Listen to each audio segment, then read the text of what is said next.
સંસારી સાગર સંસારી જીવના ભાવ મરણો તારવા કરુણા કરી સરિતા વહાવિશુદાતણી રઘુવીર તે સંજીવની શોષાતે દેખી સરિતને કરુણા ભીના હૃદયે કરી મુનિકુંદ સંજીવની સમય પ્રાભત તણે ભાજન ભરી કુંદ કુંદ રચ્યું શાસ્ત્ર શાતિયા અમૃતે પુર્યા ગ્રંથાધિરાજ તારામાં ભાવો બ્રહ્માંડના ભર્યા અહો વાણી તારી પ્રશમરશવા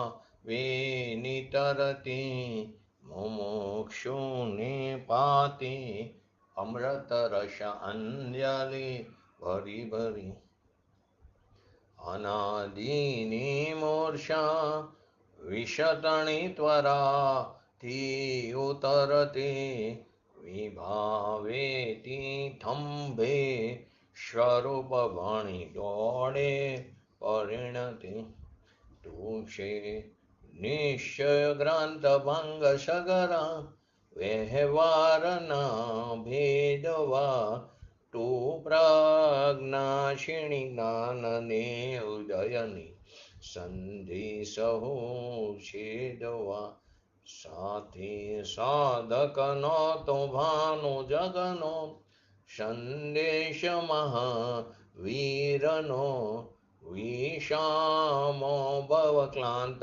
નારદયનો તું પંથ મુક્તિ તણો શોણે તને રસને બાંધ શિથિલ થાય જાણે તને હૃદય જ્ઞાની તણા જણાય તું રૂચતા જગતની રુચિ આરસે સૌ તું રીઝતા શકલ જ્ઞાયક દેવરીશે બનાવું પત્ર કુંદનના રત્નોના અક્ષરો લખી તથાપી કુંદ સૂત્રોના અંકાએ મૂલ્યના કદી તથાપી કાનવાણીના અંકાએ મૂલ્યના કદી નમો રિંગટણમ નમો સિદ્ધાણમ નમો હૈરણમ નમો વજ્રણમ નમો લય શવ શ્રવણમ ચટારી મંગલમ અરિહંતા મંગલમ સિદ્ધા મંગલમ શાહુ મંગલમ કેવલી પંતો ધર્મ મંગલમ ચટારી લોગટમાં અરિહંતા લોગટમાં સિદ્ધા લોગટમાં શાહુ લોગટમાં કેવલી પંતો ધર્મ લોગટમાં ચટારી શરણ ભોજામી અરિહંતે શરણ ભોજામી સિદ્ધે શરણ ભોજામી શાહુ શરણ ભોજામી કેવલી પંતો ધર્મ શરણ ભોજામી ઓમ નમો અરિહંતાણમ. સમયસર ગ્રંથાધિરાજ બંધ અધિકારની 273 થી 275 નંબરની ગાથા આપણે સંક્ષિપ્તમાં સમજી રહ્યા છીએ. આ ગાથાની અંદર વ્યવહાર નહીંનો આશ્રય તો ભવ્ય અભવ્ય જીવ પણ કરે છે. તેથી પ્રશ્ન ઊભો થયો કે અભવ્યને વ્યવહારનો આશ્રય કઈ રીતે હોય છે.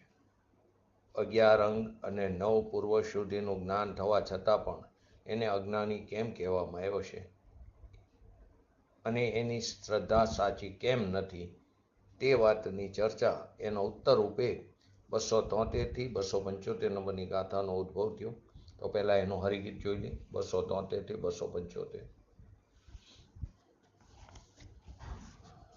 જીનવર કહેલા વ્રત સમિતિ બુદ્ધિ વળી તપસીલને કરતા છતાંય અભવ્ય જીવ અજ્ઞાની મિથ્યા દ્રષ્ટિ છે.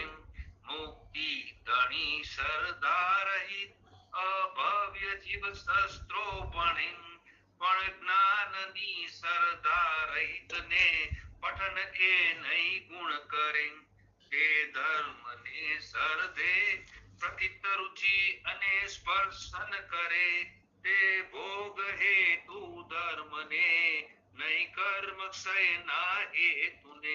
જીનવટ દ્વારા કહેવામાં આવેલા વ્રત, સમિતિ, ગુપ્તિ, શીલ અને તપ કરવા છતાં પણ અભવ્ય જીવ અજ્ઞાની અને મિથ્યા દ્રષ્ટિ છે.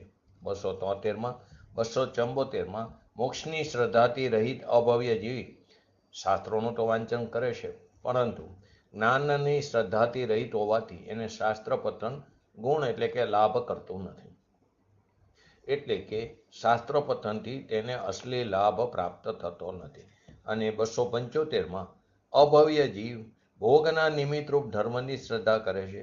એની પ્રતીતિ, તેની જ વૃત્તિ, તેનો સ્પર્શ કરે છે, પરંતુ કર્મક્ષયના નિમિત્તરૂપ ધર્મની ન તો તે શ્રદ્ધા કરે છે, ન તો તે રુચિ કરે છે, ન તો તે પ્રતીતિ કરે છે, અને ન તો તે તેનો સ્પર્શ કરે છે.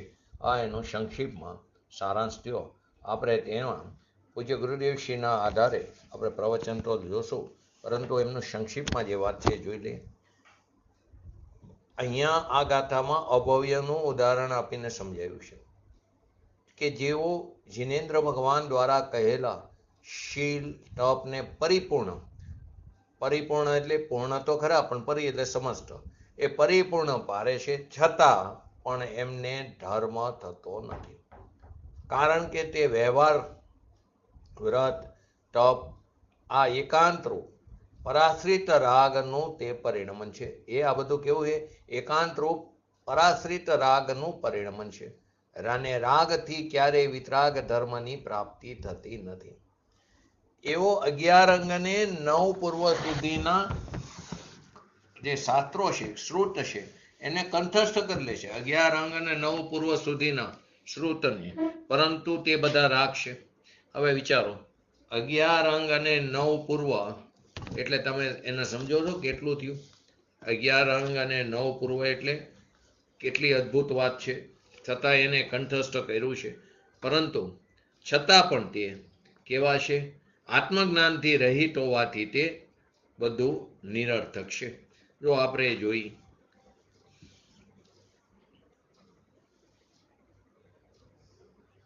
કે પહેલું દ્વાદશાંગ સમસ્ત જીનાગમોને તે નિરંતર એનું વાંચન કરે છે. 11 અંગ અને 9 પૂર્વનું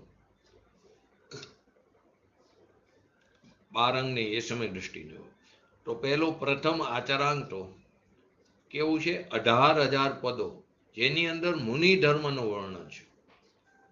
બીજું શ્રુત કૃંતાંગ, એની અંદર 36,000 પદ, અને તેની અંદર જિનેન્દ્રના શ્રુતની આરાધના કરવાની વિનય ક્રિયાનું વર્ણન છે.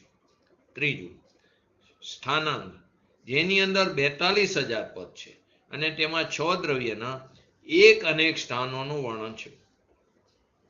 ચોથું સમવયાંગ, 1,64,000 પદ છે, અને તેની અંદર જીવાદી પદાર્થોનું દ્રવ્ય, ક્ષેત્ર, કાર, ભાવની સમાનતાની અપેક્ષાએ વર્ણન છે. પાંચમું વ્યાખ્યા પ્રજ્ઞપ્તિ, એ અંગના 2,28,000 પદ છે. એ પદની અંદર જીવ અસ્થિ છે અથવા તો નાસ્તિ છે, એક છે અથવા તો અનેક છે, આ વગેરે ગણધર દ્વારા તીર્થંકરની સમીપ કરેલા 60,000 પ્રશ્નોનું એની અંદર વર્ણન છે. છઠ્ઠું જ્ઞાતુર ધર્મ કથા, આ અંગમાં 5,56,000 પદ છે. એ પદની અંદર ગણધર દ્વારા કરવામાં આવેલા પ્રશ્નોના ઉત્તરો જીવાદી દ્રવ્યો સ્વભાવોનું વર્ણન છે. સાતમું ઉપાસકા ધ્યાન, આ અંગની અંદર 11,70,000 પદોની અંદર શ્રાવકના 11 પડીમાં વ્રત, શીલ, આચાર આદિ ક્રિયાના મંત્ર આદિનું વર્ણન છે.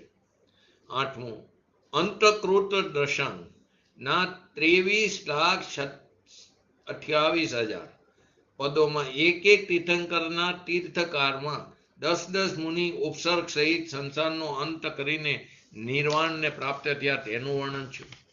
નવમું અનુતરોપાદ એ દશાંગ, અનુતરોપાદ દશાંગ, જેની અંદર 92,44,000 પદ છે. એક એક તીર્થંકરના તીર્થકારમાં 10 મુનિ ભયંકર ઉપસર્ગ ઘોર ઉપસર્ગને સહીને દેવો દ્વારા પૂજિત થઈને સમાધિ મરણ કરીને વિજય આદિ અનુત્તર વિમાન છે ને 9 અનુદિશ ને 5 અનુત્તર, એ અનુત્તર વિમાનોમાં જે ઉપજ્યા એનું વર્ણન છે. 10મું પ્રશ્નો વ્યાકરણ અંગ, જેની અંદર 93,16,000 પદ છે. એમાં નાશ પામેલા, મુઠ્ઠીમાં રાખેલા, લાભ, હાનિ, દુઃખ, શોક, જીવન, મરણ, હાર, જીત, ચિંતાના સંબંધમાં કરેલા પ્રશ્નોનું ભૂત, ભવિષ્ય, વર્તમાનની અપેક્ષાએ વર્ણન છે. એમાં ઉત્તરોનું વર્ણન છે. 11મું વિપાક સૂત્રાંક, એની અંદર 1,84,00,000 પદોમાં કર્મોના ઉદીર્ણ એનું વર્ણન છે. આ રીતે 11 અંગોનું 4,15,02,000 પદોમાં વર્ણન છે. 4,15,02,000 અને તે કંઠસ્થ છે એમને. અને જે 12મું અંગ છે જે સમીર દ્રષ્ટિને હોય એ 12મા અંગમાં 108,68,96,05 પદ છે, જેમાં મિથ્યા દર્શનને દૂર કરવાનું વર્ણન છે. હવે 14 પૂર્વની અંદર 9 પૂર્વ સુધીનું જ્ઞાન હોય છે. તો ઉત્પાદ નામના પૂર્વની અંદર 1 કરોડ પદોની અંદર જીવાદી દ્રવ્યોના અનેક પ્રકારની નય વિવિક્ષાથી વર્ણન કર્યું છે ધ્રુવ સ્વભાવનું. અગ્રણી પૂર્વની અંદર 96,00,000 પદોની અંદર દાસાંગની સારભૂત જ્ઞાન, 7 તત્વ, 9 પદાર્થ, 6 દ્રવ્ય, 700 નહીં દૂર નહીં આદિ પ્રયોજનભૂત વાતોની વાત છે. ત્રીજું વીર્યાનુવાદ, એ પૂર્વની અંદર 70,00,000 પદોમાં આત્માનું સ્વવીર્ય, પરવીર્ય, બંનેનું વીર્ય, ક્ષેત્રવીર, કાર્યવીર, ભાવવીર, તપોવીર્ય, દ્રવ્ય ગુણ પર્યાયોના શક્તિરૂપ વીર્યનું વર્ણન છે. ચોથું અસ્થિ નાસ્તિ પ્રવાદ પૂર્વ, જેની અંદર 60,00,000 પદ, એની અંદર જીવાદી દ્રવ્યોના દ્રવ્ય, ક્ષેત્ર, કાર, સ્વદ્રવ્ય, સ્વક્ષેત્ર, સ્વકાર, સ્વભાવરૂપ ચતુષ્યની અપેક્ષાએ અસ્થિ તથા પરદ્રવ્ય, પરક્ષેત્ર, પરકાર, પરભાવરૂપ ચતુષ્યની અપેક્ષાએ નાસ્તિ આદિ 7 ભેદ સપ્તભંગ સહિત નિત્ય અનિત્ય એક અનેક આદિનું વિરોધ રહિત વર્ણન છે. 5મું જ્ઞાન પ્રવાદ પૂર્વ, જેમાં 1 કરોડમાં 1 ઓછા એટલે 99,99,999 પદોની અંદર મતિ, શ્રુત, અવધિ, મનપર્ય, કેવર એ 5 સમ્યક જ્ઞાન તથા કુમતિ, કુશ્રુત, વિભંગ એ કુમતિ, કુશ્રુત, કુ અવધિ એટલે કે વિભંગ એ 3 અજ્ઞાન, એમનું સ્વરૂપ, એમની સંખ્યા, વિષય, ફળની અપેક્ષાએ પ્રમાણ અપ્રમાણ રૂપ ભેદ સહિત વર્ણન છે. 6ઠું સત્ય પ્રવાદ પૂર્વ, એના 1 કરોડ 6 પદોની અંદર વચન ગુપ્તિ, વચનના સંસ્કારના કારણ, વક્તાના ભેદ, 12 ભાષા, 10 પ્રકારનું સત્ય તથા ઘણા પ્રકારના અસત્ય વચનનું વર્ણન છે. 7મું આત્મપ્રવાદ પૂર્વ, એની અંદર 26 કરોડ પદોની અંદર આત્મા જીવ છે, કર્તા છે, ભોગતા છે, પ્રાણી છે, વક્તા છે, પૂતગલ છે, એ વેદક છે, વ્યાપક છે એટલે કે વિષ્ણુ છે, સ્વયંભૂ છે, શરીર સહિત છે, શક્તિવાન છે, જંતુ છે, માનવ છે, માની છે, માયાવી છે, યોગી છે, સંકોચ વિસ્તાર વાળો છે, ક્ષેત્રજ્ઞ છે, મૂર્તિક છે આદિ સ્વરૂપનું વર્ણન છે. 8મું કર્મ પ્રવાદ પૂર્વ, જેની અંદર 1,80,00,000 પદ છે, જેની અંદર કર્મોના બંધ, ઉદય, ઉદીર્ણના સત્તા, ઉત્કર્ષણ, અપકર્ષણ, ઉપસન, સંક્રમણ, નિધતિ, નિકાચિત જે 10 અવસ્થા છે એની મૂળ પ્રકૃતિ, ઉત્તર પ્રકૃતિ આદિનું એ ભેદોનું તથા ઇરિયાપસ, તપસ્યા, અર્ધકર્મ આદિનું વર્ણન છે. અર્ધકર્મ આદિનું. 9મું પ્રત્યાખ્યાન પૂર્વ, એની અંદર 84,00,000 પદો છે. એની અંદર એ પદોની અંદર નામ, સ્થાપના, દ્રવ્ય, ક્ષેત્રકાર, ભાવની અપેક્ષાએ જીવોની સહનશીલતા, એનું બળ, એને અનુસાર કારની મર્યાદા, એ સહિત ત્યાગ, પાપ સહિત પદાર્થોનો ત્યાગ, ઉપવાસની વિધિ, એની ભાવના, 5 સમિતિ, 3 ગુપ્તિ, એનું વર્ણન છે. 10મું વિદ્યાનું વાદપૂર્વ, જેની અંદર 1 કરોડ 10 લાખ પદ છે, જેની અંદર અંગુષ્ઠ, પ્રત્યશન આદિ 700 અલ્પ વિદ્યાઓનું તથા રોહિણી આદિ 500 મહાવિદ્યાઓનું સ્વરૂપ છે. સામર્થ્ય એનું છે સાધનભૂત મંત્ર, યંત્ર, પૂજા, વિધાન સિદ્ધ થયા પછી એનું ફળ, તથા અંતરિક્ષ, ભૌમંગ, સ્વર, સ્વપ્ન, લક્ષણ, વ્યંજન, ભિન્ન એ 8 પ્રકારના નિમિત્ત જ્ઞાનનું વર્ણન છે. ને 11મું કલ્યાણોનું વાદ પૂર્વ, એમાં 26 કરોડ પૂર્વમાં એ 26 કરોડ પદ છે. એની અંદર તીર્થંકર, ચક્રવર્તી, બલભદ્ર, નારાયણ, પ્રતિનારાયણના ગર્ભ કલ્યાણક આદિ મહાઉત્સવોનું, આ પદોનું કારણ ષોડશ ભાવના, તપસણ આદિ ક્રિયાનું, તથા સૂર્ય, ચંદ્ર, ગ્રહ, નક્ષત્ર આદિની ગતિ, ગ્રહણ, શકુન, ફળ આદિનું વર્ણન છે. આવું 9 પૂર્વ તો આપણે અનંતવાર કર્યું છે. 10 થી ચાલુ થઈને જે 14 પૂર્વ છે તે સમ્યક દ્રષ્ટિને હોય છે. 12મું પ્રાણવાદ પૂર્વ, જે સમ્યક દ્રષ્ટિને 13 કરોડ પદ છે. એની અંદર શરીરની ચિકિત્સાના અષ્ટાંગ, આયુર્વેદની આદિની એની વાત છે.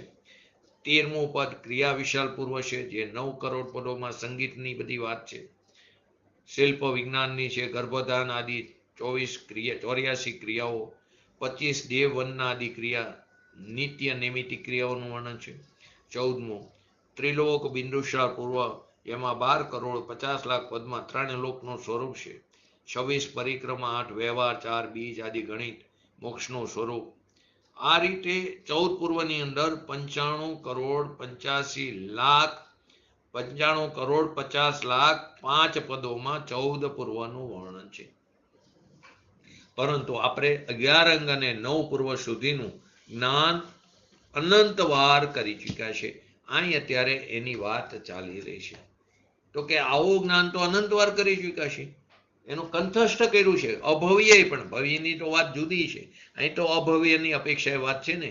તો એવો 11 અંગ અને 9 પૂર્વ સુધીના શ્રુતને કંઠસ્થ કર્યું.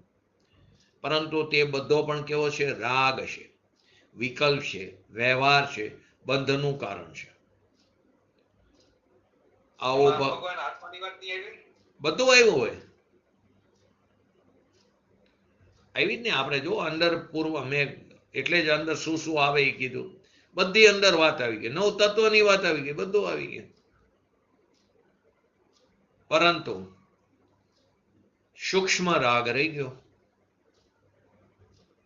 એ સૂક્ષ્મ રાગ ભગવાન આત્મા તે હું છું એ તરફ દ્રષ્ટિ ન કરી અને આ બધામાં બાહ્ય પર પદાર્થમાં એની અંદર એકત્વ કરી લીધું. મેં આટલું કંતર, હું જ્ઞાની, હું ત્યાગી. માટે તો એ લખ્યું ધર્મનો ત્યાગી છે. ત્યાગી તો ખરો, પરંતુ કેવો છે? ધર્મનો ત્યાગી. બહારની બધી ક્રિયાઓ એકડા વગરના મીંડાવાળી છે. કેમ કે જ્યાં સુધી આત્માનું જ્ઞાન ન થાય ત્યાં સુધી બધું નિરર્થક છે. પછી આવે ભૂમિકા અનુસાર, પરંતુ ક્યારે એ વ્યવહાર ચારિત્રનું નામ પામે છે? ત્યાં સુધી તે વ્યવહાર ચારિત્રનું નામ પામતું નથી. એ વ્યવહાર ભાસ છે, વ્યવહારાભાસ છે. પરંતુ અહીં અત્યારે એને વ્યવહાર કહીને વાત કરી છે. વાસ્તવમાં તે શું છે? વ્યવહારાભાસ છે. આવ્યું હોય અનંતવાર આવી ગયો. આપણે ભગવાનની દિવ્ય દુનિયામાં આત્માની વાત ન આવી. અનંતવાર આપણે પણ સાંભળી ચૂક્યા, અભવ્ય જીવ પણ સાંભળી ચૂક્યો. પ્રાયોગ્ય લબ્ધિ સુધી જે એવો, પછી તો વિચાર કરો. વિશુદ્ધિ લબ્ધિ આદિ, સક્ષમ લબ્ધિ, દેશના લબ્ધિ આવી ગઈ હોય ને. દેશના લબ્ધિ અને પ્રાયોગ્ય લબ્ધિ. દેશના આવી ભગવાનની દિવ્ય ધ્વનિ સાંભળી, કારણ લબ્ધિમાં ન ગયો. પોતાના પુરુષાર્થની કચાશને કારણે, સૂક્ષ્મ રાગ રહી જવાને કારણે. ભગવાન વડે નિરૂપાયેલ વ્યવહાર ધ્યાન પણ અભવ્ય અનંતવાર કર્યું. વ્યવહાર ધ્યાન પણ અનંતવાર કર્યું, પરંતુ વિકલ્પથી રહિત આત્માનું નિર્વિકલ્પ ધ્યાન ન હોવાથી ધર્મનો લાભ થયો નહીં. વ્યવહાર ધ્યાન પણ કર્યું અનંતવાર, એ તો ઠીક, પણ અભવ્ય કાર્યોત્સવની અંદર મહિના સુધી પ્રતિમાની માફક સ્થિર થઈને ઉભો રહે, બિંબની માફક. પરંતુ પરાશ્રિત રાગની ક્રિયા હોવાથી એ ધર્મ લાભ થતો નથી. માટે નિશ્ચય ચારિત્ર તો પોતાનો જે ભગવાન આત્મા છે એની શ્રદ્ધા જ્ઞાન પૂર્વક અંતરમાં રમણતા લીનતા કરવાથી થાય છે. બહારથી ફક્ત કાયાની ક્રિયાથી કંઈ થઈ શકતું નથી. સારાંશ એ છે, આચાર્ય દેવ વારંવાર કહે છે કે અભવ્ય પણ અહિંસા આદિ 5 મહાવ્રત રૂપ વ્યવહાર ચારિત્ર પારે છે. જો અપેક્ષા હે, નિશ્ચય નથી પ્રગટ થયો, અભવ્ય કીધો, અને ભવ્યને પણ નિશ્ચય પ્રગટ ન થયો, એના માટે પણ આ વાત છે. છતાં અહીં વ્યવહાર ચારિત્ર કેમ કીધું? અપેક્ષા હે, બાકી વ્યવહાર છે જ નહીં. તો અભવ્ય પણ અહિંસા 5 મહાવ્રત આદિ વ્યવહાર ચારિત્ર પારે છે, પરંતુ માત્ર એટલાથી એને અનંત ભવોમાંથી એક પણ ભાવ ઓછો નથી થતો. આટલું કડક આચરણ કર્યા પછી એક ભાવ ઓછો નથી થતો. કેમ કે મહાવ્રત આદિની સંપૂર્ણ વ્યવહાર ક્રિયાઓ અનાત્મરૂપ છે, આત્મરૂપ નથી, અનાત્મરૂપ છે. ને અનાત્મરૂપ ક્રિયાઓથી આત્મધર્મની પ્રાપ્તિ થઈ ન શકે. કેવી રીતે થાય? આજે પંચાધ્યાયમાં કીધું કે શાસ્ત્રો વાંચીને જે શ્રદ્ધા કરીને તે શ્રદ્ધા જ નથી ખરેખર. એનો અર્થ એમ કે શાસ્ત્રનું વાંચન ન કરવું કે કરવાનું, પરંતુ શ્રદ્ધા તો પોતાના ભગવાન આત્માની હોવી જોઈએ. પ્રતીતિ પહેલું તો એ જ આવવાનું, વ્યવહાર આવવાનું. એમાંથી આત્મા તત્વની પ્રતીતિ, એનો રસ્તો મળશે, નિર્ણય થશે કેવી રીતે પ્રાપ્ત થાય. પણ સ્વના લક્ષ્ય ખાલી પન્ના ફેરવાથી કંઈ નહીં થાય. શાસ્ત્રો વાંચીને જે શ્રદ્ધા કરી તે શ્રદ્ધા જ નથી. જે જ્ઞાનની અંદર પોતાના ભગવાન આત્માની પ્રાપ્તિ ન થાય, શુદ્ધ જ્ઞાનમય આત્મવસ્તુ પ્રાપ્ત ન થાય, એ જ્ઞાન પણ ખરેખર જ્ઞાન જ નથી. એને પરલક્ષી જ્ઞાન કીધું. એક શાસ્ત્ર જ્ઞાન છે, એ જ્ઞાન નથી, આત્મજ્ઞાન નથી, વાસ્તવિક જ્ઞાન નથી. તાત્પર્ય શું થયું કે જે જ્ઞાનની પર્યાયમાં આત્માની પ્રાપ્તિ થઈ ન હોય, તે જ્ઞાન ભલે ને 11 અંગ સુધીનું પણ કેમ ન હોય, 11 અંગ 9 પૂર્વ સુધીનું પણ કેમ ન હોય, તો પણ તે જ્ઞાન નથી. તે તો માત્ર શબ્દની ઝાર છે. કોરું શાબ્દિક જ્ઞાન કીધું. જ્ઞાનની પર્યાયમાં આત્માની પ્રાપ્તિ થઈ ન હોય, પછી એ જ્ઞાન ભલે ને 11 અંગનો કંઠસ્થ થાય, અભવ્ય નહીં, પણ 11 અંગ સુધીનું પણ કેમ ન હોય, તો પણ તે જ્ઞાન નથી. તે માત્ર શબ્દધાર કોરું શાબ્દિક જ્ઞાન કીધું. માટે કીધું આત્મજ્ઞાન ही જ્ઞાન હે, શેષ સભી અજ્ઞાન. આત્મજ્ઞાન સિવાય બધું અજ્ઞાન છે. માટે અહીં કહે છે આચાર્ય ભગવાન, તું ભગવાન આત્મા છું. ભગવાન તું એકવાર સાંભળતો ખરો. જેને પોતાના શુદ્ધ જ્ઞાનમય સ્વભાવની જેને ખબર નથી, જેને સ્વાનુભવ નથી, માત્ર શાસ્ત્રના આધારે શબ્દ જ્ઞાન છે, તે ખરેખર જ્ઞાન જ નથી. કારણ કે એ બધું કેવું છે? પરલક્ષી જ્ઞાન છે. અને પરલક્ષી જ્ઞાનના આશ્રય આત્માની પ્રાપ્તિ 3 કાળમાં થાય નહીં. ભગવાનની દિવ્ય ધ્વનિ સાંભળીને જે જ્ઞાન થયું ને, એને પણ પરલક્ષી જ્ઞાન કીધું. થાય છે જ્ઞાન પોતાનું પોતાને કારણે, પણ નિમિત્ત જો પરલક્ષી, એટલે કે પોતાના આત્માને આશ્રય જે જ્ઞાન થયું એ જ્ઞાન જ સાચું. એને પછી બહારમાં નિમિત્ત રૂપે સાચા દેવ શાસ્ત્ર ગુરુની શ્રદ્ધા, ભગવાનની દિવ્ય ધ્વનિ, પણ ભગવાનની દિવ્ય ધ્વનિ સાંભળીને જે જ્ઞાન થયું એ ખરેખર તો પોતાનું પોતાને કારણે થયું. પરંતુ આરોપ આવે ભગવાનની દિવ્ય ધ્વનિ સાંભળીને નિમિત્ત ઉપર. પણ એ ક્યારેક ઉપાદાનનું કાર્ય થયું તો નિમિત્ત ઉપર નિમિત્તપણાનો આરોપ આવે, કેમ કે અનુકૂળ વસ્તુ છે. અહીં આચાર્ય કહે છે શાસ્ત્ર જ્ઞાનનો યથાર્થ લાભ તો એ છે કે જીવ પોતાને ભિન્ન વસ્તુભૂત અનુભવ કરે સમસ્ત અન્ય દ્રવ્યોથી. પોતાના આત્માને શરીર આદિ પરદ્રવ્યથી ભિન્ન, દેહ શાસ્ત્ર ગુરુથી ભિન્ન, દ્રવ્ય કર્મ ભાવ કર્મથી ભિન્ન અને નો કર્મથી ભિન્ન, માત્ર જ્ઞાન પ્રકાશનો પુંજ, જ્ઞાન ઘનનો પિંડ, શુદ્ધ જ્ઞાનમય જાણે માને અને તેવો જ અનુભવ કરે. જેવો જાણે જેવું માને તેવો જ અનુભવ કરે, એ એનો યથાર્થ લાભ છે. અભવ્યનું તો અહીં ઉદાહરણ આપ્યું, પણ અહીંયા તો સામાન્ય રીતે એ સિદ્ધ કરવું છે કે ભગવાન જીનવર દેવે નિરૂપણ કરેલ બાહ્યાચાર રૂપ વ્રત તપ આદિને ધર્મ કેવો તે ઉપચાર માત્ર છે. આત્મજ્ઞાન શૂન્ય હોવાથી તેમને ધર્મ કહી શકાય નહીં. તે ખરેખર ધર્મ તો છે જ નહીં, પણ ધર્મનું કારણ પણ નથી. કેમ કે શુભ ભાવ હોય, શુભ ભાવ થોડું શુદ્ધનું કારણ હોય. તે ધર્મ તો નથી, પણ ધર્મનું કારણ પણ નથી. 273 નંબરની ગાથામાં એ જ કીધું કે અભવ્ય જીવે શીલ તપ વગેરે પરિપૂર્ણ રીતે પાયરા, સમિતિ ગુપ્તિની ક્રિયાઓ સાવધાનપણે કરી,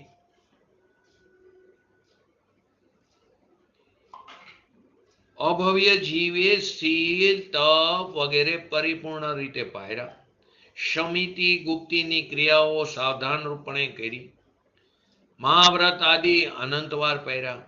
આ પ્રમાણે ભગવાન દ્વારા પ્રતિપાદિત વ્યવહાર ચારિત્રના ભાવ અનંતવાર પ્રગટ કર્યા.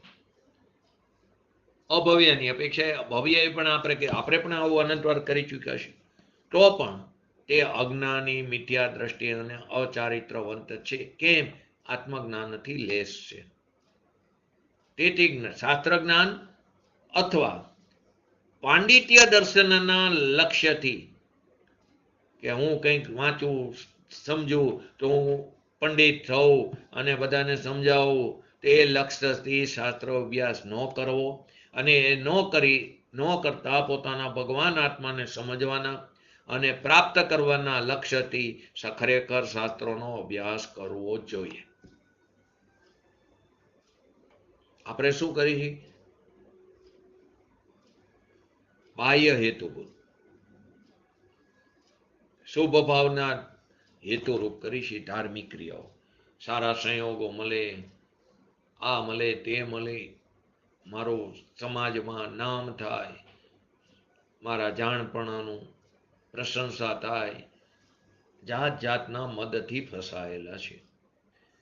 85 તો એવું કીધું, ભીન વસ્તુ ભૂત પોતાનો જે ભગવાન આત્માનું જ્ઞાન જ ખરેખર શાસ્ત્ર જ્ઞાનનું શું ફળ છે?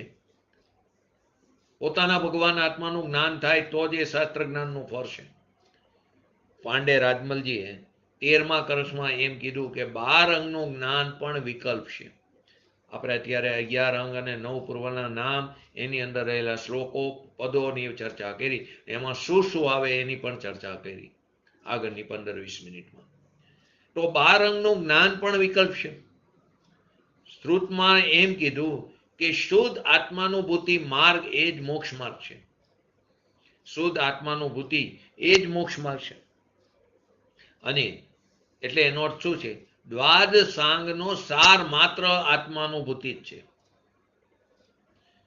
જ્યાં જો અહીંયા બધે ઠેકાણે એક જ વાત છે કે આત્મા સ્વયં ચિદાનંદ સ્વરૂપ છે. એનું જ્ઞાન શ્રદ્ધાન કરીને એમાં જ થંભી જા, એમાં જ રમમાણ થઈ જા, એમાં જ લીન થઈ જાય, એમાં જ તૃપ્ત થઈ જાય, એમાં ચર, એમાં જમ, એના સ્વાદમાં તૃપ્ત થઈ જા. પરંતુ અનાદિકાળથી શુભથી શુદ્ધમાં પ્રાપ્ત કરવાનું માનીને બેઠા છે, વ્યવહારથી નિશ્ચયની પ્રાપ્તિ થાય એવું માનીને બેઠા છે. માટે શુભ ક્રિયાના પક્ષવાળા હોવાથી આ વાત બેસતી નથી. એક આત્મા વગર અભવ્ય બાહ્ય ક્રિયાઓ કરીને મરી ગયો, ફીટી ગયો, મરણને શરણ થઈ ગયો, તો પણ સંસાર પરિભ્રમણમાં એક પણ ભાવ એનો કટોટી ન થયો, ઓછો ન થયો. માટે કીધું આચાર્ય, આ ગંભીર વાત છે, સૂક્ષ્મ છે. અપરિચિત એટલે કે પોતાનો અનભ્યાસ હોય એવા લોકોને અઘરી પણ લાગે, પરંતુ સમજવા જેવી છે. અહીં અભવ્યને તો માત્ર ઉદાહરણના રૂપમાં કીધું છે. આમ જોઈએ તો અભવ્યની માફક, હવે આપણા જેવાની વાત કરે એવું માની કે આપણે બધા ભવ્ય જીવ છીએ, તો અભવ્યની માફક ભવ્ય જીવોએ પણ આ બધું અનંતવાર કર્યું છે.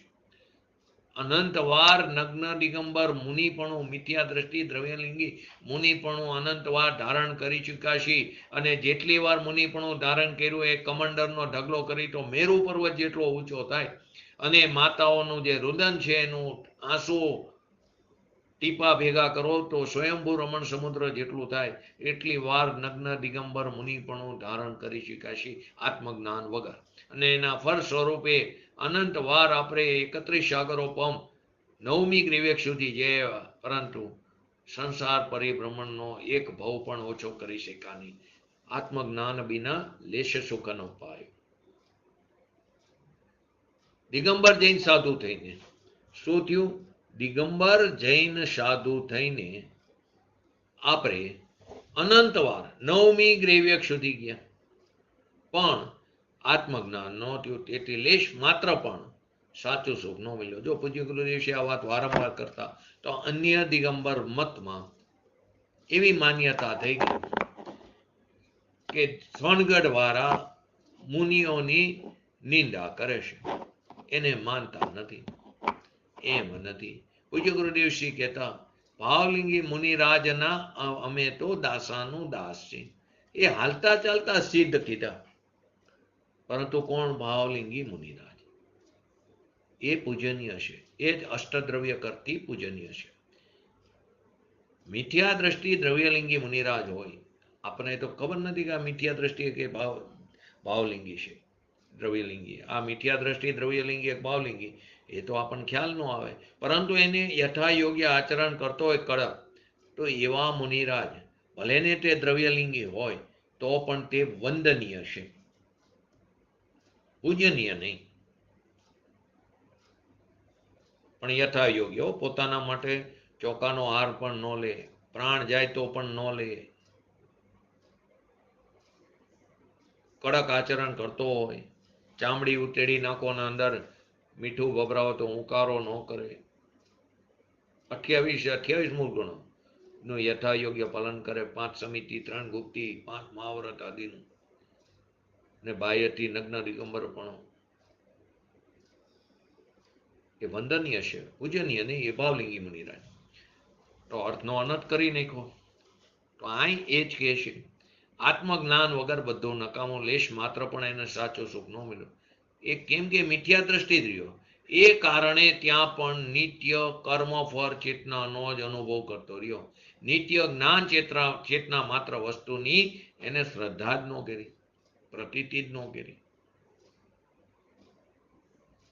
જો અહીં ગાથાની અંદર ઉતાર્થ એટલે ત્રિકારી દ્રવ્ય એમ ગ્રહણ કરવાની વાત નથી, પરંતુ ઉતાર્થ ભગવાન આત્માના આશ્રયથી જે આત્માનું શ્રદ્ધા જ્ઞાન પ્રગટ થયું તેને ભૂતાર્થ ધર્મ કીધું. એને શું કીધું? ભૂતાર્થ ધર્મ. ને અભવ્ય જીવ તો ભૂતાર્થ ધર્મની તો શ્રદ્ધા કરતો નથી, એ તો ભોગના નિમિત્તરૂપ સંયોગો મળે એવા ભોગના નિમિત્તરૂપ શુભ કર્મ માત્ર અભૂતાર્થ ધર્મનું તે શ્રદ્ધાન કરતો રહેશે.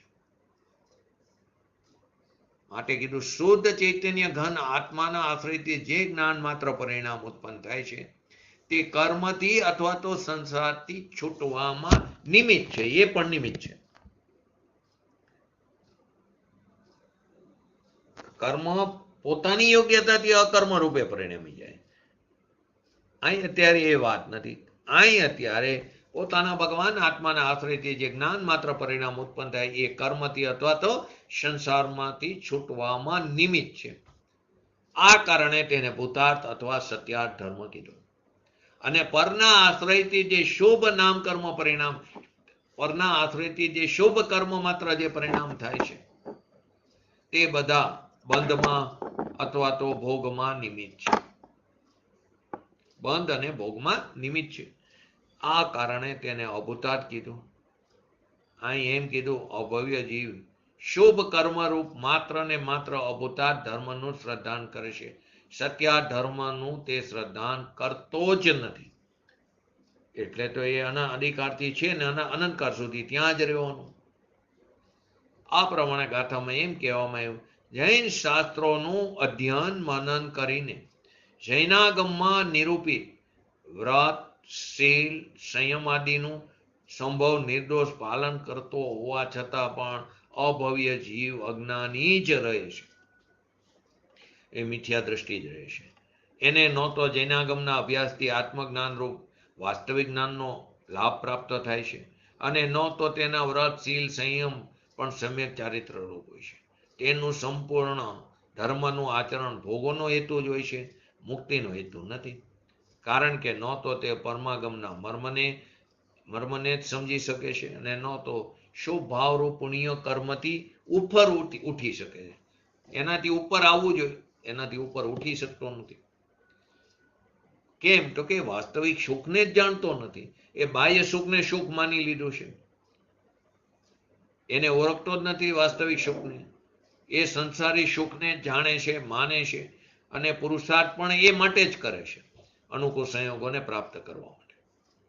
એ જ કારણે તે શુભ ભાવરૂપ પુણ્ય કર્મથી ક્યારેય ઉપર ઉઠી શકતો નથી, પુણ્યમાં જ ફસાયેલો રહે છે. આ કારણે અજ્ઞાનીના ધર્મને ભોગોનું નિમિત્ત કહેવામાં આવ્યું. તો આ પ્રકારે 273 થી 275 નંબરની ગાથાને આપણે સંક્ષિપ્તમાં સમજ્યા. હવે પૂજ્ય ગુરુદેવશ્રીના પ્રવચનના આધારે પહેલા આપણે 273 નંબરની ગાથાને સમજીએ. તો કે અહીંયા અભવ્યજી વ્યવહાર નહીંનો કઈ રીતે આશ્રય કરે છે, એના ઉત્તર રૂપે 273 નંબરની ગાથાનો ઉદ્ભવ થયો. હરિગીત લઈ લો ફરી વાર, ખાલી 273.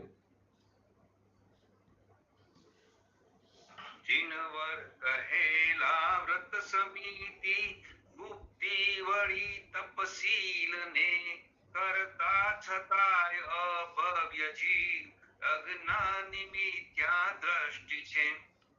શીલ અને તપથી પરિપૂર્ણ, 3 ગુપ્તિ અને 5 સમિતિ પ્રત્યે સાવધાની ભરેલું. જો 2 શબ્દ, સાવધાની અને પરિપૂર્ણ, એને સમજશો આગળ. સાવધાની ભરેલું, અહિંસા આદિ 5 મહાવ્રત રૂપ વ્યવહાર ચારિત્ર. અહીં વ્યવહાર કીધો અભવ્યને, પણ એ વ્યવહાર અપેક્ષાથી કીધો, બાકી તો આ વ્યવહાર ભાસ છે. એ વ્યવહાર ચારિત્ર અભવ્ય પણ કરે, કેમ કે નિશ્ચય પ્રગટ નથી થયો ને. એ વ્યવહાર ચારિત્ર અભવ્ય પણ કરે એટલે કે પારે છે.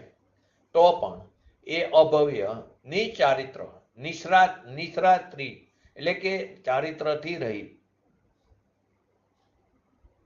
અજ્ઞાની અને મિથ્યા દ્રષ્ટિ છે. કારણ કે નિશ્ચય ચારિત્રના કારણરૂપ જ્ઞાનથી શ્રદ્ધાંતિ શૂન્ય છે.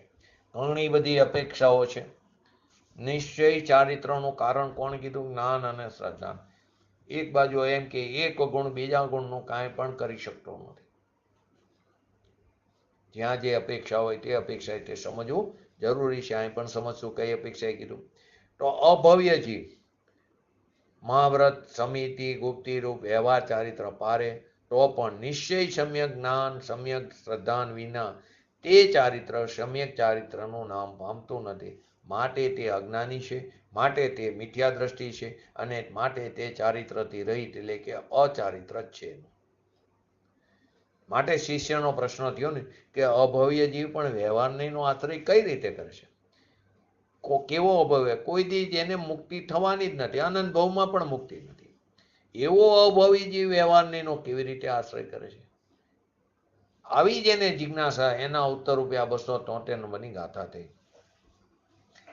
અહીં શું કીધું છે? તો ખરેખર વ્યવહારાભાસ, કેમ કે નિશ્ચય નથી, છતાં એને વ્યવહાર કહેવામાં આવ્યો. ખરેખર વ્યવહાર કોને કીધો? નિશ્ચયપૂર્વક હોય એને જ વ્યવહાર કહેવાય. તો અહીંયા વ્યવહાર કહેવામાં આવ્યો. આપણે પૂજ્ય ગુરુદેવશ્રીનું પ્રવચન સાંભળી વ્યવહાર કીધો, આના જેમ જ ખરેખર તો વ્યવહારાભાસ છે, નિશ્ચય તો આપણને પ્રગટ નથી થયો. આપણે ધાર્મિક ક્રિયાઓ જે કરી, પૂજા કરી, અત્યારે ચાલે ને અષ્ટાનિકા પૂજા આદિ કરી, એ વ્યવહારાભાસ છે વાસ્તવમાં, પણ એને વ્યવહાર કીધો, શુભ ભાવ કીધો. એ પણ કશાયની મંદતા હોય તો. નિશ્ચય જ્યાં જ્યાં હોય ત્યાં વ્યવહાર હોય. અહીં તો નિશ્ચય તો છે નહીં, છતાં અભવ્ય જીવનો દ્રષ્ટાંત આપે એ અપેક્ષાએ વ્યવહાર કીધો. પરંતુ આમાંથી પણ કેટલાક એમ કાઢે આ તો અભવ્ય માટે છે, ભવ્ય જીવ માટે નહીં. અભવ્યનો તો દ્રષ્ટાંત દે જેને કોઈ દિવસ મુક્તિ થતી નથી, અનંત પરિભ્રમણ તે કરતો રહે 4 ગતિમાં. એમાં જાજુ તો નરક નિકોદમાં જે રહે છે, એવો જે અભવ્ય જીવ એ પણ વ્યવહાર નહીંનો આશ્રય કઈ રીતે કરે છે? ખરેખર નિશ્ચયથી વ્યવહાર નહીં, વ્યવહાર નહીં કીધું પણ નિશ્ચય વિના વ્યવહાર નહીં નથી, પણ અત્યારે વ્યવહાર નહીં એમ કીધું છે. નિશ્ચય વિનાનો વ્યવહાર નહીં છે એમ સિદ્ધ કર્યું છે ત્યાં અપેક્ષાથી, અભવ્યની કે ભવ્યની આત્મજ્ઞાનથી રહિત. શીલ પારે કશાયની મંદતા, મિથ્યાત્વની મંદતા. અભવી મિથ્યાત્વની પણ મંદતા કરે, કશાયની પણ મંદતા હોય છે ને, પરંતુ આત્મજ્ઞાન નથી. અંદર પોતાનો જે ભગવાન આત્મા ચૈતન્ય મૂર્તિ એ રાગની ક્રિયાથી ભિન્ન ચીજ હશે એવું એને ભાન નથી. કોને? અભવ્યને. સાથે આપણી પણ વાત છે. ભલે આપણે અભવ્યનો હોય, ભવ્ય હોય, પરંતુ હજી રખડી છીએ માટે આપણને પણ ભાન નથી. ભાન નથી માટે આપણને કે એને દર્શન અને જ્ઞાન નથી. સમ્યક દર્શન, સમ્યક જ્ઞાન નથી. માટે આ બધું જે વર્તન છે તે અચારિત્ર છે. મિથ્યાત્વ મંદ અને કશાય પણ મન છતાં તે અચારિત્ર છે. જો આની અંદર અભવીની વાતની અપેક્ષાએ ભવીની તો આવી જ જાય સાથે, જે રખડે છે એની વાત, કે જેણે કુદેહ કુગુરુ કુશાસ્ત્રની શ્રદ્ધાનો પણ ત્યાગ કર્યો. અત્યારે આપણે છે ને કુદેહ કુગુરુ કુશાસ્ત્રની શ્રદ્ધાનો પણ ત્યાગ છે. સુદેવ સુગુરુ સુશાસ્ત્રની શ્રદ્ધા એટલી બધી છે કે માથું જાય તો પણ બીજી શ્રદ્ધા ન કરી. પરંતુ એ બધી તો પદ્રવ્યની શ્રદ્ધા થઈ, સાચા દેવશાસ્ત્ર ગુરુની. એ મિથ્યાત્વ મંદ કર્યું છે.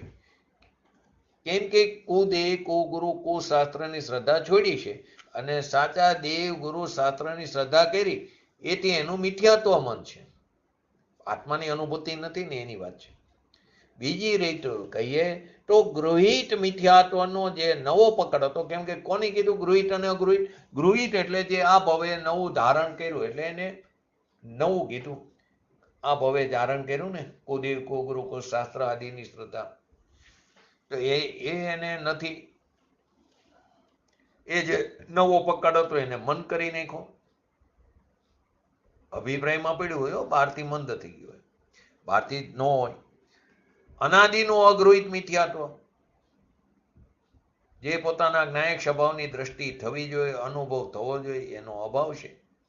શુભ ભાવથી ધર્મ એવી હજી અંદર અભિપ્રાયમાં પડ્યું છે. એથી એને મિથ્યાત્વ અને કશાયની મંદતા, શુભ ભાવ જે છે એને અહીંયા સીલમાં નાખી દીધું. કશાયની મંદતા, પ્રાણ જાય તો પણ મોટા પોતાના માટે બનાવેલો આહાર ન લે, એવી જ એની ક્રિયા. એ શીલ કશાયની મંદતા અને મિથ્યાત્વની મંદતાનો શીલ એટલે કે સ્વભાવ છે, વ્યવહાર. નિશ્ચય વગરનો વ્યવહાર છે. વ્યવહાર આભાસ પણ અહીં ચારિત વ્યવહાર કહેવામાં આવ્યો. તપથી પરિપૂર્ણ વિતરાગે કહેલો અનશન, ઉણોદરી, વૃત્તિ સંક્ષેપ, રસ પરિત્યાગ એ 12 પ્રકારના તપમાં પરિપૂર્ણ બરાબર છે. પરિપૂર્ણ શબ્દ બરાબર પરિપૂર્ણ છે, પૂર્ણ છે. એની અનશન, ઉણોદરી, રસ પરિત્યાગ, કાય ક્લેશ ની બધી ક્રિયા સખત છે, કડક છે. રાગની મંદતા અને મિથ્યાત્વની મંદતા રૂપી ભાવમાં આવા તપની પરિપૂર્ણતાનો ભાવ એને હોય છે. નિશ્ચય જપની વાત નથી. નિશ્ચય તપ તો સમય દ્રષ્ટિને જ હોય. જેને પોતાના ચૈતન્ય પ્રકાશના વેદનમાં જેને સમ્યક ભાવ અનુભવ પ્રગટો છે એને જ સાચું તપ અને સાચું ચારિત્ર હોય છે. અહીં તો 12 તપમાં ક્રિયાની વાત કરી છે. પહેલી વસ્તુ 12 તપમાં કેવી રીતનું છે એની વાત. 12 તપ પહેલા તો ક્યાં છે એટલે કેટલા છે? 12 તપની અંદર કેવી રીતના બે ભેદ પડે છે?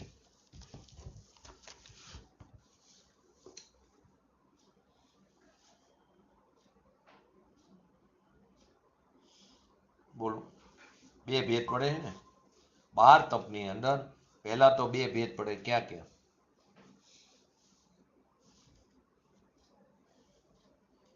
બોલો જયંતિભાઈ, છાયાબેન, અમિતાબેન. બરાબર, અંતરંગ તપ અને બહિરંગ તપ. તપની ભાવના ગ્રહસ્થે પણ ખરેખર ભાવવા યોગ્ય છે. તપની મુખ્યતા તો ખરેખર મુનિવર્ગને જ હોય છે, પણ ગ્રહસ્થ પણ જો આ તપ ભાવના કરતો રહે એ ખરેખર કરવા યોગ્ય છે. તો બાહ્ય તપ 2 પ્રકારના છે. પહેલું બાહ્ય, તો કે બાહ્ય અને અભ્યંતર. તો બાહ્યના 6 ભેદ આની અંદર આવ્યા: અનશન, અવમોર્દાર્ય એટલે કે ઉણોદરી, વૃત્તિ પરિસંખ્યા, નવરસ પરિત્યાગ, વિવિક્ત શયનાસન અને કાયક્લેશ. જો અનશન, ઉણોદરી, ત્રીજું વૃત્તિ પરિસંખ્યા, વૃત્તિ પરિસંખ્યાન તપ, ચોથું રસ પરિત્યાગ, નવરસ, પાંચમું વિવિક્ત શયનાસન અને છઠ્ઠું કાયક્લેશ. તો પહેલું અનશન તપ એટલે શું કીધું? બોલી છે 12 પ્રકારના, 12 પ્રકારના. ભોજનનો ત્યાગ કરવો તે અનશન તપ છે. એ પણ ઈષ્ટ ફળની અપેક્ષાથી રહિત થઈને ભોજનનો ત્યાગ કરવો તે અનશન તપ છે. ઈષ્ટ ફળની અપેક્ષાથી રહિત, પણ યશ માટે, ખ્યાતિ માટે, જગતના લોકો માટે, પૂજા નમસ્કાર આદિ કરવા માટે, મંત્ર સાધના માટે, ધન માટે, વૃદ્ધિ સંપદા માટે, દુશ્મનોના નાશ માટે, પરલોકમાં રાજ્ય સંપદાની પ્રાપ્તિ માટે, કસાયથી, વેરથી, દુઃખી થઈ પોતાના પ્રાણોનો ઘાત માટે જે અનશન કરે છે તે અનશન સમ્યક તપ નથી. સંસાર પરિભ્રમણનું કારણ કીધું. જેઓ ઇન્દ્રિયોના વિષયની લાલસા ઘટાડવા માટે, 6 કાયના જીવોની દયા માટે, રાગભાવ ઘટાડવા માટે, નિંદ્રાને જીતવા માટે, કર્મોની નિજરા માટે, જ્ઞાનની સિદ્ધિ માટે, દેહનું સુખિયાપણું મટાડવા માટે ઉપવાસ આદિ કરે છે તે અનશન તપ છે. પરંતુ આત્મજ્ઞાન વગર બધું નકામું છે.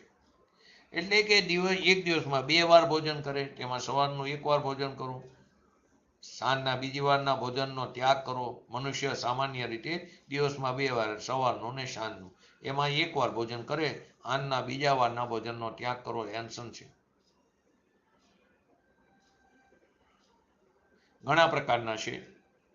બીજું ઉણોદર તપ. ઉણું એટલે ઓછું, ઉદર એટલે પેટ, જેમાં ભર પેટથી કંઈક ઓછું ભોજન લેવામાં આવે તેને ઉણોદર તપ કહે છે.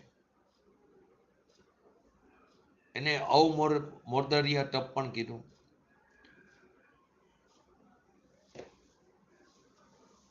ત્રીજું વૃત્તિ પરિસંખ્યાન તપ. વૃત્તિ પરિસંખ્યાન તપ મુનિરાજને હોય. મુનિરાજ આહાર માટે જ્યારે જાય ત્યારે પ્રતિજ્ઞા કરે છે કે આજે એક જ ઘરમાં આજ એક ઘરમાં જઈશ, અથવા તો 2 કે 3 કે 5 એ પ્રમાણ કરીને જાય છે. અથવા તો આજે સીધા માર્ગમાં જે મળશે તો જ, વાંકા માર્ગમાંથી મળશે, અથવા આવા દાતારો હશે, આવું ભોજન હશે, આવા પાત્રમાં હશે, એટલે નિદાન, એટલે કે એ રીતની નક્કી કરીને જાય છે. આવી વિધિથી મળશે તો જ આહાર ગ્રહણ કરીશ, બીજી રીતે નહીં કરો. આવી કડક પ્રતિજ્ઞા લઈને તેઓ ભોજન માટે ગમન કરે છે. એમને વૃત્તિ પરિસંખ્યાન તપ હોય છે. બીજા ગ્રસ્ત આપણે એ ધારણ કરવામાં સમર્થ ખરેખર હોતા નથી. આ દુર્ધર તપ મુનિરાજથી જ થાય છે. ગ્રહસ્થ પણ વિતરાગી ગુરુના પ્રસાદથી આ પ્રકારની પ્રતિજ્ઞા લે છે. મને જીનેન્દ્ર ધર્મ મળ્યો છે, માટે ઉજ્જવળ ધર્મનો ઘાત જેમાં ન થાય એવી રીતથી જ આજીવિકા મેળવીશ. જેમાં શ્રદ્ધા, જ્ઞાન, વ્રત નષ્ટ ન થઈ જાય તેવી આજીવિકા કરીશ નહીં. ઘણા હિંસા, જૂઠ જેમાં કરવા પડે એવી નોકરી નહીં કરું. આવા ઘણા બધા નિયમો પાડે. ચોથું રસ પરિત્યાગ તપ. દૂધ, દહીં, ઘી, મીઠું, યોગ એટલે કે દૂધ, દહીં, ઘી, મીઠું, ગોળ, તેલ એ 6 પ્રકારના રસ છે. જેની અંદર એ મનની લોલુપતા મટાડવા માટે, કામને જીતવા માટે, નિંદ્રાને જીતવા માટે, ઘટાડવા માટે, ઇન્દ્રિયોના દમન માટે, સંયમની સાધના માટે રસનો ત્યાગ કરો. કોઈ વાર 1 રસનો, કોઈ વાર 2 રસનો, કોઈ વાર 3 રસનો, ક્યારેક 6 રસનો ત્યાગ કરે. રસ પરિત્યાગ તપ છે. કોઈ ધન્ય પુરુષને રસ ભોજન કરવાની લાલસા હોતી નથી. 5મું વિવિક્ત શય્યાસન તપ. સુના ઘરમાં, એકાંત સ્થાનમાં, વિકલત્રય જીવોની બાધા રહિત, સ્ત્રી, નપુસંક, અસંયમી પુરુષોના અવર જવરથી રહિત સ્તરે, પર્વતોની ગુફા, વનના ખૂણામાં ધ્યાન કરવું, અધ્યયન કરવું, શયન કરવું, આસન કરવું, તે વિવિક્ત શય્યાસન તપ છે. તેનાથી એકાંતમાં રહેવાવાળા સાધુને હિંસાનો અભાવ, મમત્વનો અભાવ, વિકથાનો અભાવ, કામનો અભાવ, ધ્યાન અધ્યયનની સિદ્ધિ થાય છે. જો બીજું કોઈ સાથે હોય તો વાતચીત થાય, એમાંથી ચલાયમાન થઈ જવાય, રાગ ભાવ વધે. માટે સંયમી એકાંતમાં જ શયન આસન કરે છે. 6. કાય ક્લેશ તપ. મુનિરાજને કાય ક્લેશ નામનું મોટું તપ, એક આસને બેસવું, એક પાસાએ સૂવું, મૌન રહેવું, ગ્રીષ્મ ઋતુ હોય એમાં પર્વતના શિખર ઉપર, પથ્થરની શિલા ઉપર, સૂર્યની સામે કાર્યોસક ધારણ કરી, આકરો તડકો, ગરમ હવા, એની ઘોર વેદના હોવા છતાં પણ ધર્મ ધ્યાનમાં, 12 ભાવનાના ચિંતનમાં પરિણામોને સ્થિર કરી દુઃખરૂપ અનુભવ ન કરો, તે કાય ક્લેશ તપ છે. એમાં ઘણી બધી વસ્તુ આવી જાય. વર્ષાની અંદર બધી વસ્તુ, ઠંડીની અંદર, નદી કિનારે. તો એ 6 કાય ક્લેશ તપ. વિસ્તારમાં નથી જતા, મુખ્ય વસ્તુ છૂટે નહીં. એવી રીતે અંતરંગ તપ, એમાં 6 પ્રકારના અભ્યંતર તપનું વર્ણન છે. પ્રાયશ્ચિત, વિનય, વૈયાવ્રત, સ્વાધ્યાય, વ્યુત્સર્ગ, ધ્યાન.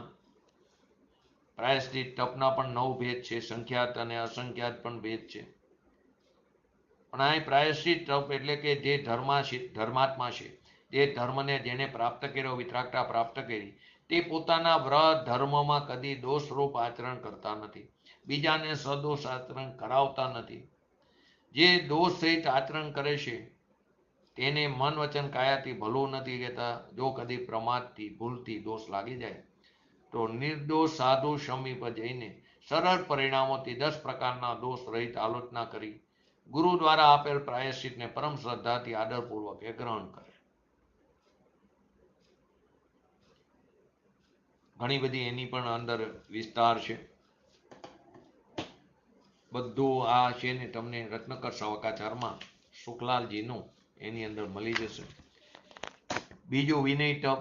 વિનય તપ અંતરંગ તપનો બીજો ભેદ, જેની અંદર 5 ભેદ છે. દર્શન વિનય, જ્ઞાન વિનય, ચારિત્ર વિનય, તપ વિનય અને ઉપચાર વિનય. બરાબર, આ પ્રકારનું બીજું વિનય તપ છે. 4 સ્વાધ્યાય તપ.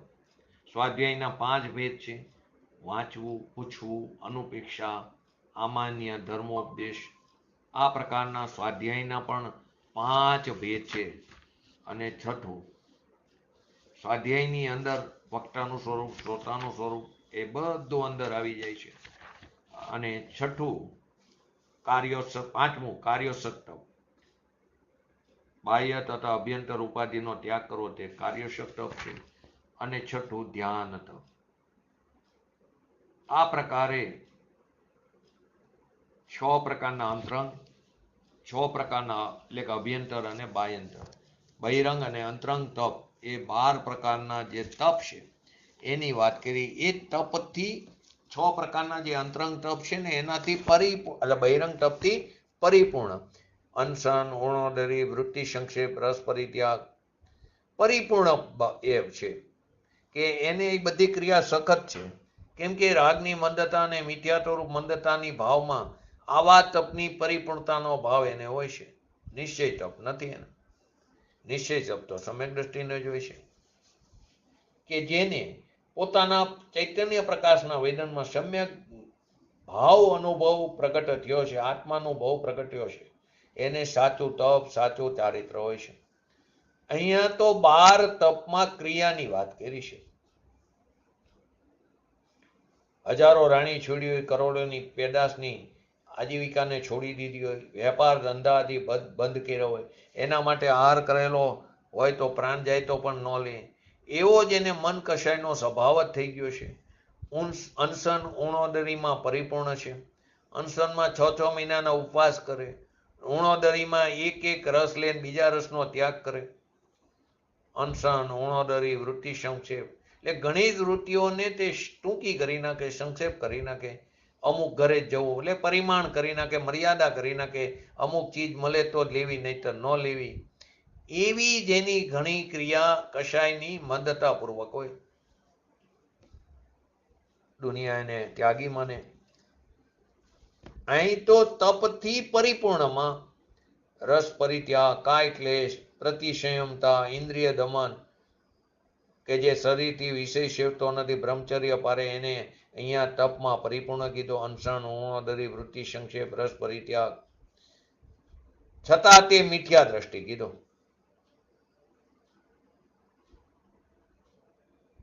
રસ પરિત્યાગ, કાય ક્લેશ, પ્રતિસંયમતા, પ્રાયશ્ચિત, વિનય, વૈયાવ્રત, તેનો દેવ શાસ્ત્ર ગુરુને ધર્મનો પણ વ્યવહાર વિનય ઘણો હોય છે, પરંતુ મિથ્યાત્વ પડ્યું, મંદ મિથ્યાત્વ છે. માટે અહીં અમૃતચંદ્ર આચાર્ય દેવે તપથી પરિપૂર્ણ શબ્દ, એવું તપ, એની ક્રિયા પણ એ બધી ક્રિયા રાગની છે, આત્માનુભવ વગર, એ ધર્મ નથી. અત્યારે તો આવી ક્રિયાના વાસ્તવમાં ઠેકાણા નથી. આવી ક્રિયાનું પરિપૂર્ણ પાલન કરતા હોય એવા જીવો પણ નથી આ કાર્ય. એટલે કે દ્રવ્યલિંગી મુનિરાજ પણ આ કાર્ય મળવા મુશ્કેલ છે, છતાં પંચમકારના અંત સુધી ભાવલિંગી મુનિરાજ પણ છે, પણ મળવા મુશ્કેલ છે. ક્રિયાના ઠેકાણા નથી. માને છે કે અમે ચારિત્રવાન છીએ, અમે તપસી છીએ, અમે સાધુ છીએ. એટલે કે પ્રાયશ્ચિત, વિનય, વૈયાવત, સજાય, શાસ્ત્રોનું 11 અંગનું જ્ઞાન, કરોડો શ્લોકો જે આપણે સમજ્યા એવા કરોડો શ્લોકો કંઠસ્થ કરે, પરંતુ આત્મજ્ઞાન વિના બધું નકામું છે. શેખલું લેશ સુખ નો પાયો, આત્મજ્ઞાન વિના લેશ સુખ ન પાયો. આપણી દશા પણ એ જ છે. માટે આપણે સૌથી પહેલા આપણા જીવરાજાને ઓળખી જાણી એની પ્રતીતિ કરી અને શીઘ્ર વિતરાગતા પ્રાપ્ત કરી, એ જ આ મનુષ્ય ભવનું સાર્થક છે. અને એ જ જો સાર્થક કરી તો આપણે ભુજુ ગુરુદેવ શ્રીના શિષ્ય કહેવાને લાયક છે. તો જ એમના ઉપર નિમિત્તપણાનો આરોપ આવશે. આપણે પણ આપણા ભગવાન આત્માને ઓળખી જાણી અને શીઘ્ર વિતરાગતા પ્રાપ્ત કરી એવી પરમ વિરલ ભાવના સાથે આજનું વ્યક્તિત્વ પૂરું કરું. જય જીનેન્દ્ર, જય વાણી સ્તુતિ. બોલો. निज निधि निज में दिखाई यह अनंत उपकार है, उसके लिए जिन वाणी मात को वंदना सत बार है, वंदना सत बार है. नमो रिंगटाणं नमो सिद्धाणं नमो यरणं नमो वजणं नमो लयश्वसावणं चट्टारी मंगलम अरिहंता मंगलम सिद्धा मंगलम शाहु मंगलम केवली पंतो धमो मंगलम चत्तारी लोगोटमा अरिहंता लोगोटमा सिद्धा लोगोटमा शाहु लोगोटमा केवली पंतो धमो लोगोटमा चत्तारी शरण भोजामी अरिहंते शरण भोजामी सिद्धि शरण भोजामी शाहु शरण भोजामी केवली पंतो धम शरण भोजामी. बोलिए श्री पंच परमेष्ठी भगवंतोनो जय हो. बोलिए श्री वेणवाणी मातनो जय हो.